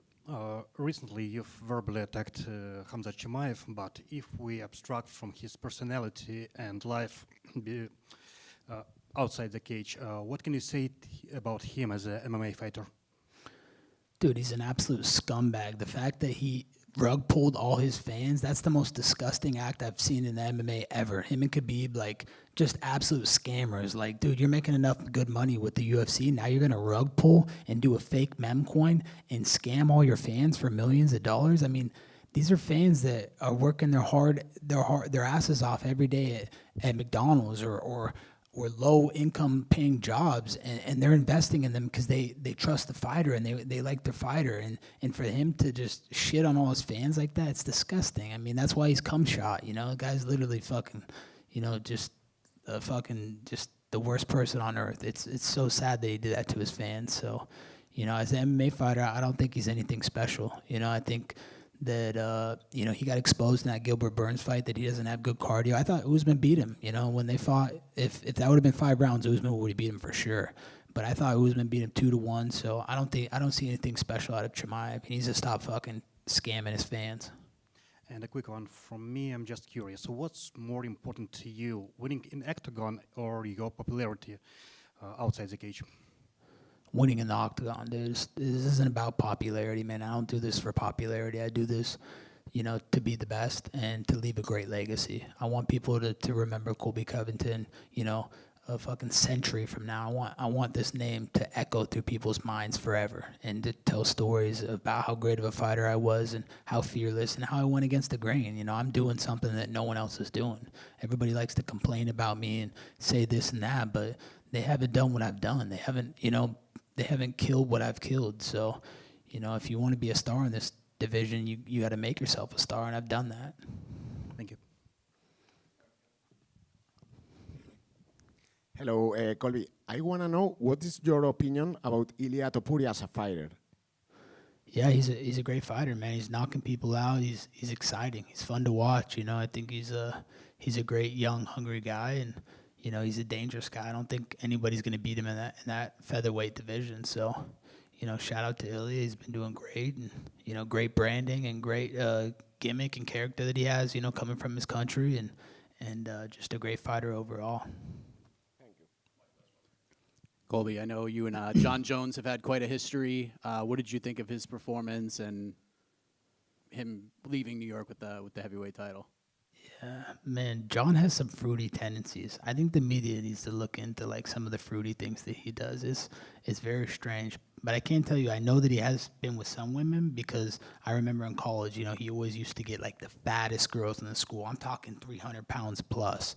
And he knows deep down inside, this is not a joke. He knows deep down inside, like, I know his dark hidden secrets that are in his closet. So he's been with some of the just fattest, just 300-pound slobs. It's disgusting. I mean, dude, John Jones is an absolute fucking disgrace to this earth. He's a fucking joke. I mean, yeah, you beat Stipe. Stipe, respect to Stipe first off, because he's a first responder, and he puts his life on the line for the people and for his community. So shout out to Stipe. He's the greatest heavyweight of all time, but he was past his time. He shouldn't even have been there, man. He knows he was old, and he was just showing up for a paycheck. That's not the Stipe of old.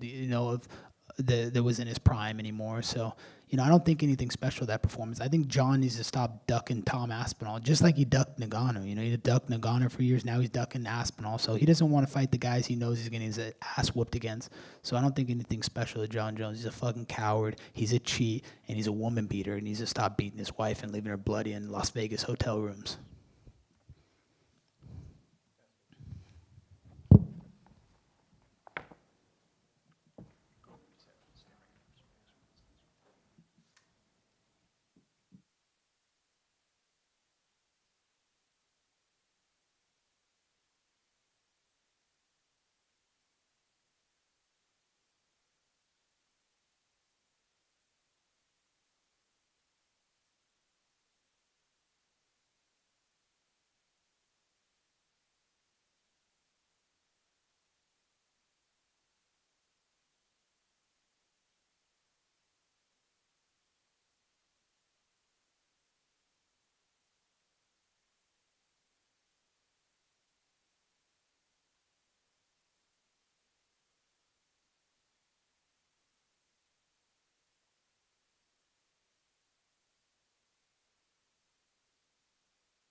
Hi guys, good morning.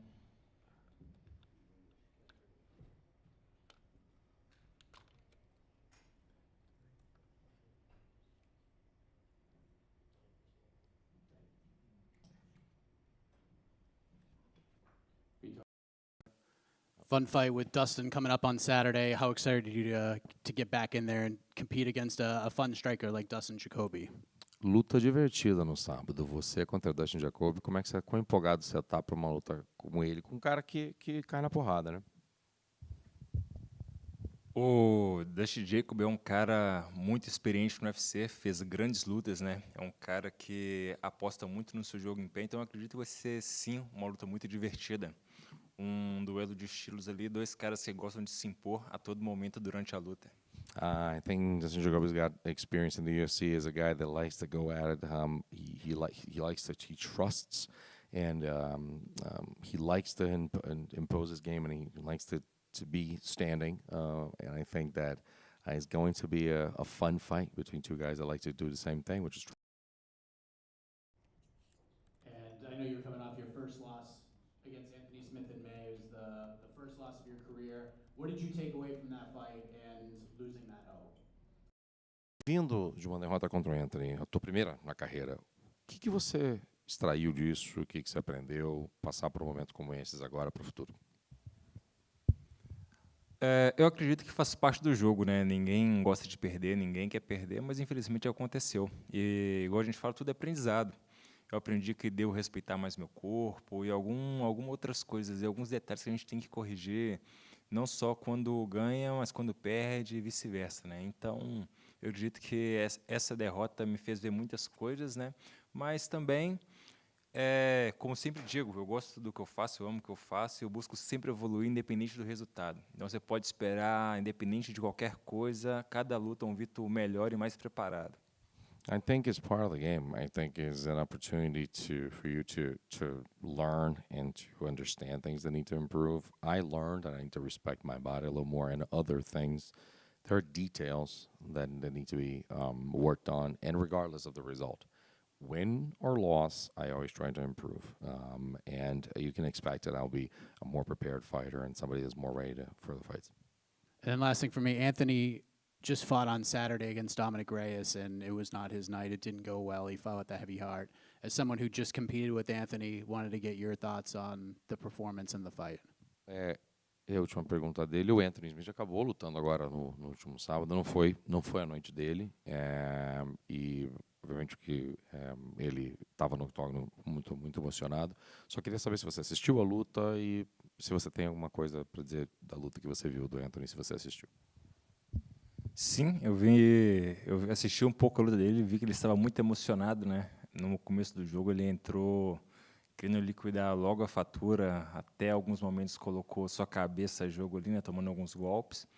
Mas, pô, eu depois que eu fui entender que foi alguma coisa sobre treinador e tal, mas desejo todo sucesso para a carreira dele. Eu acho que ele é um cara que sempre entregou o máximo que ele podia em cada luta e continua entregando, né? Então, é um cara que merece todo o respeito dos fãs do UFC e também dos companheiros de trabalho. I saw his fight. Yeah, I saw that he went for it all very early in the fight. Even he kind of he kind of charged forward to a level that he was putting his own head at risk at certain times and up for shots. I didn't understand. Well, obviously, I saw him being very emotional. I didn't understand it at first, and then I saw it was something related to a head coach. And I think he deserves all the respect in the world as a guy that has a great journey in the UFC and a lot of he's known for delivering, and he's always given it all. So much respect to him, and he deserves it. And quick one, your past fight was your first professional loss. It was also at home in Brazil, and you were favored to win that fight. So I don't want to harp too much on the moment, but how was it like to deal with that moment, and how was it like to come back to kind of leave that mentally behind? Voltando ao resultado no Brasil. Então, você estava em casa, não é mais invicto, mas foi lá no Brasil, faz tempo, você agora tem que volta a lutar com uma luta pela frente. Como é que foi o processo de você passar por isso lá, se preparar e agora, próximo desafio, bola para frente? Para mim, independente. É claro que perder no Brasil tem um peso, né? Porque você está perto de casa, tem o público brasileiro e tudo mais. Mas, igual eu disse, foi um dia ruim de trabalho, merdas acontecem, faz parte. Não tem o que fazer com o que já foi, né? Agora é bola para frente, corrigir os erros futuros. As I said, well, losing in Brazil carries some weight, but again, it's part of the game. It was just a bad day at work. As I said, the shit happens, and sometimes you just have to turn things around and just move on forward and just get prepared for the next fight and move on up. And just curious, how was sort of the fan response like once you're in the UFC? Like, you know, you're in a big spotlight now. Just wondering how sort of the fan reaction was, because they could be very, very fickle, right? The fan base can be sometimes very harsh. E o povo, você sabe que como é que o pessoal às vezes é a mão que afaga é a mesma que bate, né? Então às vezes as pessoas os fãs falam as coisas, eles veem você como favorito, de repente teve alguma reação, você percebeu da galera? Como é que foi a resposta da galera à tua luta? Sempre tem os haters, né? São a galera que te acompanha ali, que tá doido para você dar algum vacilo e querer aproveitar aquilo dali. Mas, como eu sempre digo, eu luto pelos fãs, eu luto para quem tá comigo, para quem me acompanha, para quem torce. Então, eu dou muito mais valor para as coisas positivas que vêm do que para as negativas. Então, as coisas negativas eu nem levo tão adiante, porque tem muita coisa boa vindo, né? Então, quanto melhor a gente puder aproveitar as coisas boas vindo, você acaba que esquece um pouco das coisas ruins, né? Haters are always gonna hate, but at the same time, there's people there's always waiting for you to make one mistake and just pound on it. But try not to pay attention to that, because I think there's so much more positive coming from fans. As I said this, I fight for fans, so there's so many good positive things that they heavily outweigh the negatives, and there's so many good things coming my way that you end up even forgetting there were bad things. Boa sorte, obrigado. You to your right, sir. It's going to be the second fight against a veteran. They are two training partners, so they've been able to share some of the knowledge. Do you find that to be a little trickier going up against the same team for the second time in a row? E é a segunda vez que você vai enfrentar um cara experiente, eles também parceiros de treino, talvez compartilhem algumas informações. Como é que você acha essa coisa de não só enfrentar um veterano, mas também companheiros de equipe? Você está enfrentando um time, é você contra eles. Só aumenta o gostinho de buscar cada vez mais a vitória, né? Pegar um companheiro do Anthony Smith, mesma equipe, então acredito que continua sendo um duelo dentro de casa. E é isso, mas eu tô aqui para enfrentar os melhores do mundo. Igual eu digo, eu tenho 27 anos, tenho muita lenha pela frente. Tem nem 2 anos que eu tô no UFC, já fiz várias lutas, ganhei alguns bônus. Então, eu tô pronto para enfrentar qualquer um que vier, a qualquer momento. em qualquer lugar. I mean, it just adds to the flavor, and the taste of victory would be better if I win, right? So another opportunity to face the team, a guy who trains with Anthony, and just you kind of keep it basically keep it in house, right? But you're here to face the best in the world. I think I've had short time. I'm only 27 years old. I got a lot of fire to burn. And also, I've been here for 2 years, and I've had bonuses, I've had good fights. So I'm ready to fight the best in the world, and I'm ready to take on anybody, anywhere. And one last thing on Dustin, what do you think is the most challenging aspect of taking him on? E a última coisa, qual que é o maior desafio, ou os maiores desafios de enfrentar um Dustin? Como é que você vê ele como lutador? Onde é que você acha que ele realmente tem vantagens como lutador? O Dustin é um cara muito experiente, já enfrentou grandes nomes da categoria, alguns até postularam um título ali, né, disputaram um cinturão e tal, então eu acredito que tem essa vantagem da experiência, né, já lutou com grandes nomes, mas também não é algo que me preocupa tanto, porque eu também já enfrentei grandes caras treinando com atletas muito experientes. Então, eu acho que se tem alguma vantagem, e teria essa, um pouco mais de rodagem do que eu. I think the experience. I think he's a guy who's faced a lot of veterans as well. He faced people that have had title shots in the UFC.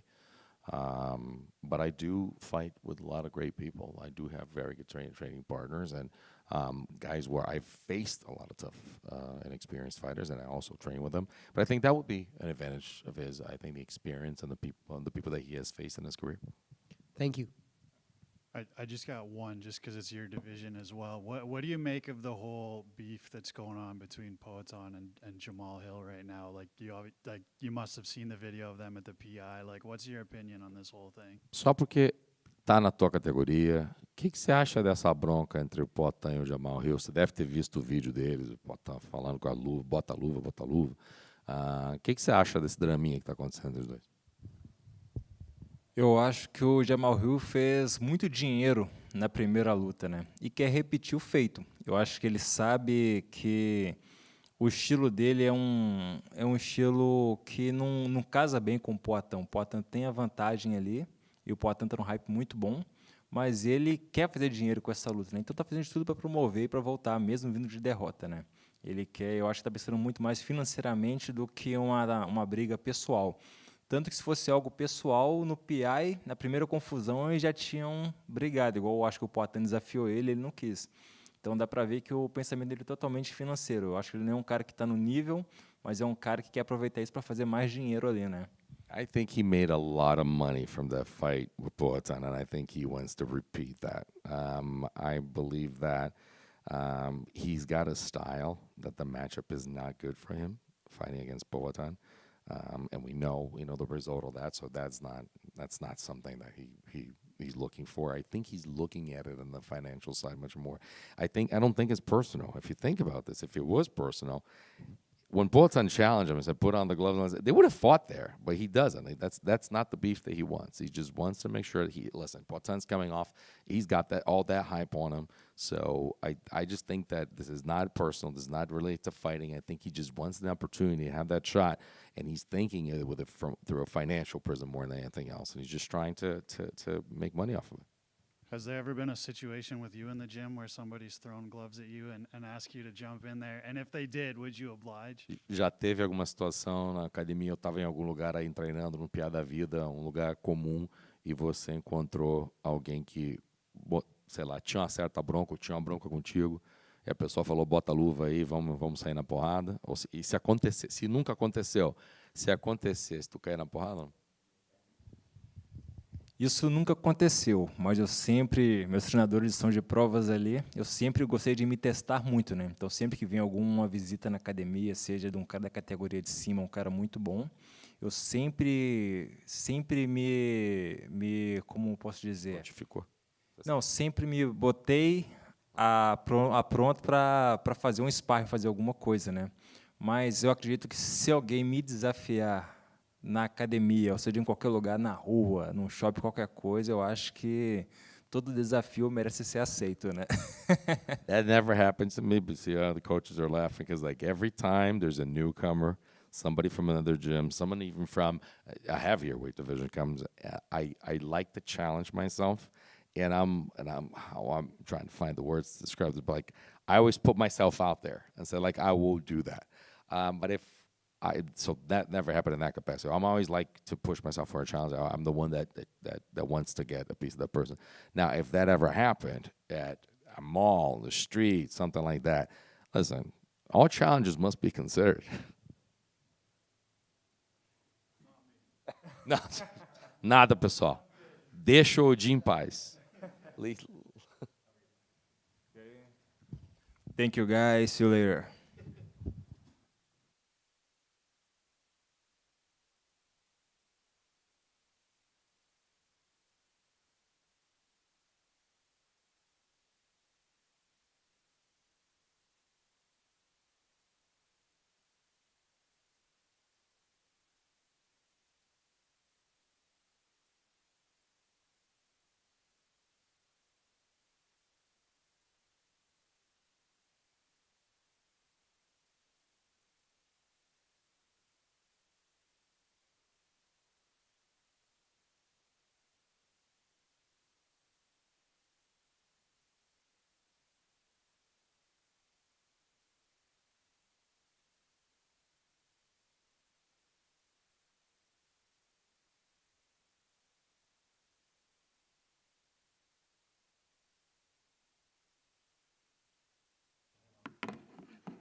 Manel, how are you feeling? Another fight week.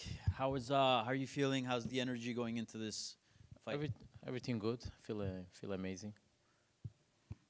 And this is a fight. You've had a few fights like the Mokaev fight and a few fights that kind of been heated, right? This one has been very respectful. Your opponent said that you guys even have trained in the past together. How's that for a change? The fact that there's no much animosity going into a fight. Has it been calming? How do you feel about that?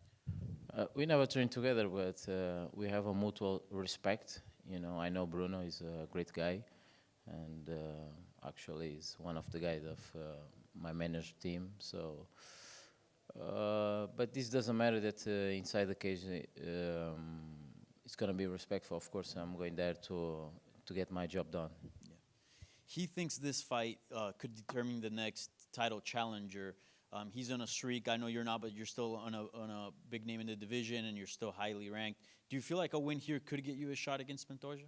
Of course, a win against Bruno is gonna get me to the title, and I'm still in winning streak. By the way, I didn't lose my last fight. Yeah, you still feel like you were. I don't still feel I didn't lose my last fight. Yeah, so, against Mokaev. And I want to ask you, what do you think of the Pantoja and Asakura fight? Was actually a great fight. I see that it was first time for Kai Asakura to drop to 125, and he was not rehydrated like he was on welterweight, and it was. I feel that was the same thing that Dillashaw against Henry Cejudo, you know, when he dropped to the 125. So I think he should first make some experience, you know, about the weight, and then do the proper weight for the fight. I believe he was looking good. He was ripped, but he was not strong. He lost a lot of power. Yeah. If the UFC is considering to put Brandon Royval next, I guess. What would you say to them? Like, what would be your counter argument to saying, like, hey, no, think of me if I pick up a win on Saturday. I should be the guy that's next in line and not Brandon. When Pantoja fight Brandon Royal, he makes sure that he win, and that win was like a unanimous decision, and it was pretty sure that the levels between him and Moreno and other guys he fought, it was not the same. If you look to my fight against Pantoja, You know, was my first fight in UFC, and he didn't do anything. Of course, I didn't do so much, but I win rounds. You know, so I'm a fighter.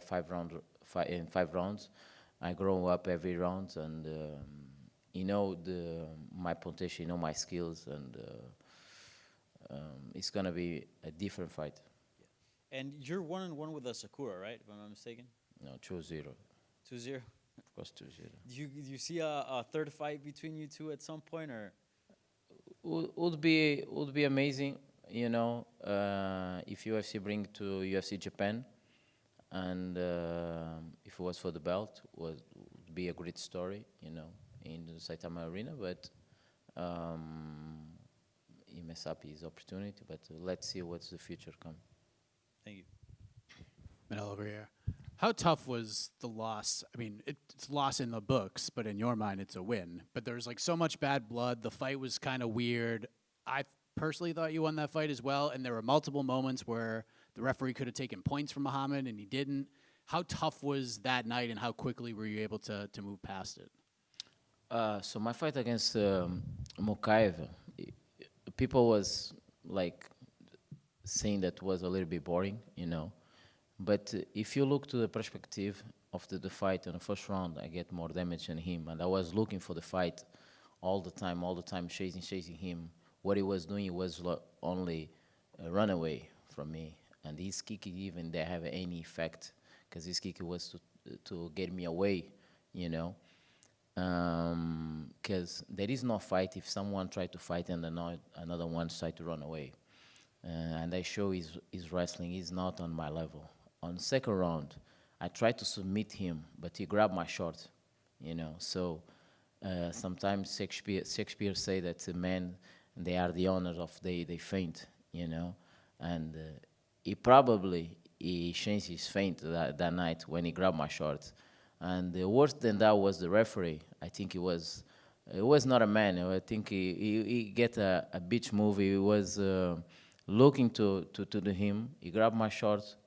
And when I dropped my hands, I said that I lost the position. He still grabbed my short with fear, because I was very deeply in that position, because this is one of my favorite positions, the knee bar. So I feel the victory in that moment, you know. If I get the victory in that moment, nobody would say that the fight would be boring, you know, because I had a finish. But on the other hand, the referee should take the point. So he didn't make the job. Mukaev will get fired. And one of the persons should be fired was the referee as well, because he didn't do the job. You know, we see situations like Chandler beat the head of Charles de Bronze. We see another guy bite another guy. So this situation was similar. So it was not just a fall of Mukaev, but the referee too. The referee was the main issue. Do you think that's kind of a problem right now? Because I say this, and I'm half joking, but I'm half serious too, that all fighters should grab the fence and do all these different things, because it never gets called, ever. And you were a part of like 5, 6 potential penalties in that fight, and no points were taken. Listen, the referee, there is a situation when I punched Mukaev and he put a finger in my eyes, and I gave my back. And even in that moment when I turned my back, because it was bad, the referee didn't do anything. He didn't take any point. He only say it was your last arm. But when he was in the locker room, he said that any dirty movement, I'm going to take the point, I'm going to do this. He was just so loud. He was loud. But he didn't do anything. So if you do, you have to do your job. So I feel that in that fight, I was a fighter and I was a referee at the same time, you know. Because it was me that stopped the fight at that moment. I stopped. And he followed my lead. The referee followed my lead when I say, hey, I lost the position, you know. But for the referee, he would let it continue the fight in that way, you know what I mean? So it was a multiple faults in that time, and he didn't do that job. I think that the UFC should fire him as well, too. It's not just Mukaev. Were you surprised that the UFC parted ways with Muhammad? Young kid, big win streak. Yeah, he hasn't blown He played dirty. Were you surprised He by played that? dirty. He played dirty. So he fucked me up, right? So why not? It's fair. You know, it's fair. Of course, play clean. lose, tap, or get your knee again destroyed. We will love to see if, because he didn't tap that time in that knee, and I go straight for that leg, because I knew, you know. So if you are tough, like you say, you have a heart of lion, so tap or let your knee break, you know. He's actually got a fight coming up, I believe this week as well. And you say never in this sport. So when a fighter parts ways, doesn't mean they'll never come back. So is there anything you want to say to him? Because I assume that's a fight you'd like to have back someday. Listen, I don't have nothing against him, by the way. I just feel that he's a dirty fighter. He's a dirty person. And good luck to him, you know. In the league, I don't know if it's B, C, D, F, whatever it is, you know. Everyone have his karma. Like I say, the karma is hard, you know. You don't feel one bit bad about him getting cut from the UFC and ending it up in, I guess, smaller promotions. You don't. Or you feel bad about me that I lose the fight that I should not lose? Yeah. Of course. I don't feel bad. I think you were. Because he grabbed my short. Mhm. That moment was the biggest moment of the fight. If you guys understood about jiu-jitsu, if you guys understood about the ground game, or you see his body language in that moment, you guys see that he was in a deep moment that he see his first loss. In that moment, he saw his first loss, and you saw me, my expression. I was happy because that moment I knew if we go to the ground, there is levels. And my jiu-jitsu, I'm a black belt jiu-jitsu. I'm good as fuck, so I know what I'm doing. So he played dirty, so he have his fight too. That is not my fault, you know. Manel, to your right, the matchup with Bruno Silva. Does this feel like a familiar one, like you've seen his style before? What about good about Bruno is that he don't walk back, you know. He try to find the fight. This is what I like, you know. So if he try to find the fight, I like to find the fight, you know. So we're gonna have a. I don't see a boring and too much student in that fight. I see a great collapse between me and him because he like to bang, I like to bang, you know. So it's gonna be almost the same my fight in Australia with Felipe dos Santos, and we have a great potential to win the bonus of the fight at night. Thank you, sir.